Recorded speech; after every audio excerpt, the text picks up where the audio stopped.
روس نے کون سا اچھے افغانستان میں جو بربریت کی اس نے کس قانون کے تحت افغانستان میں گھسا تھا؟ وہاں بھی افغانی اس کے خلاف کھڑے ہوئے اور مار مار کے بھگایا اس کو. پھر جو آپ کے 40-42 ملک ابھی افغان طالبان کے ساتھ لڑ کے گئے ہیں وہ کس قانون کے تحت آئے تھے بھائی؟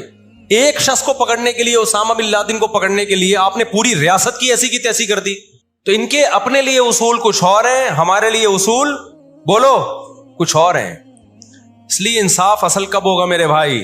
آخرت میں. لیکن آپ کی اطلاع کے لیے آخرت سے پہلے دنیا میں بھی ایک دفعہ ہوگا، اور یہ ہمارے پیغمبر صلی اللہ علیہ وسلم کی بشارتیں ہیں.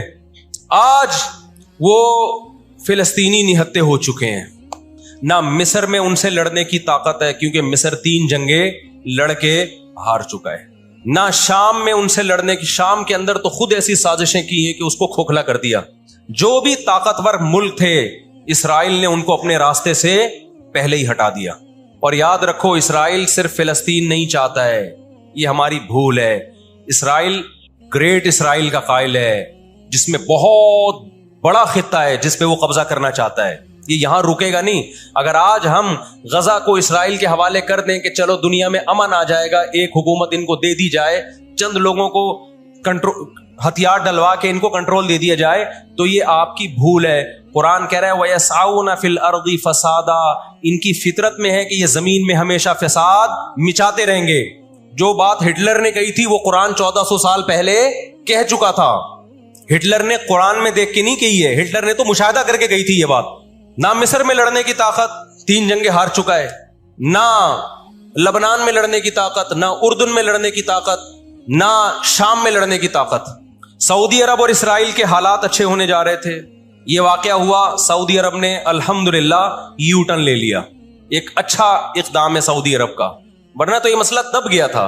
سعودی عرب پیچھے ہٹ گیا، اردن پیچھے ہٹ گیا، بہت سارے اسلامی ملک جو جا رہے تھے کم از کم اس واقعے کے نتیجے میں پیچھے ہٹے ہیں، وہ ایک اسٹیپ پیچھے کی طرف آئے ہیں.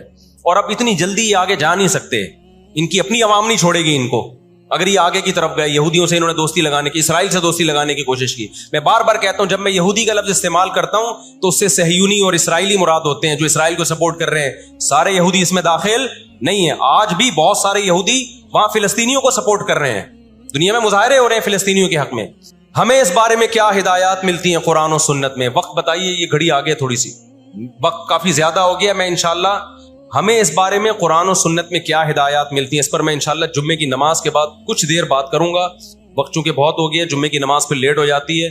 اللہ تعالیٰ غزہ میں جو اہل اسلام پہ، فلسطینیوں پہ ظلم ہو رہا ہے، اللہ تعالیٰ ان کی مدد کرے.